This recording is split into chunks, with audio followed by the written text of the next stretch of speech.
Did you know the next space race is already happening, and this time, it's all about who will control the moon? NASA is leading the charge with its Artemis program, aiming to return astronauts to the lunar surface and build a sustainable base. The long-term goal? Use the moon as a launch pad for future missions to Mars. The Artemis missions are already in motion. Artemis 2, scheduled for early 2026, will be the first crewed mission around the moon in over 50 years.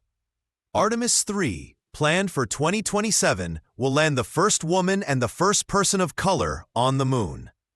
Then Artemis 4 and 5 will begin assembling the Lunar Gateway, the space station that will orbit the moon and support ongoing missions. But NASA isn't alone. China and Russia are building their own lunar project, the International Lunar Research Station, or ILRS. They plan to create a base near the moon's south pole, the same region Artemis is targeting, and build a nuclear power plant on the surface by 2036.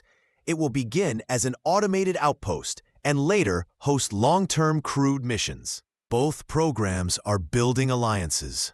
NASA's Artemis Accords now include over 30 countries. China and Russia are inviting their own partners like Venezuela, Egypt, and Pakistan. Two rival teams, two very different visions of the future. And the big tension? They're all aiming for the same real estate, the moon's south pole. That's where water ice has been found, a critical resource for survival, fuel, and future space travel.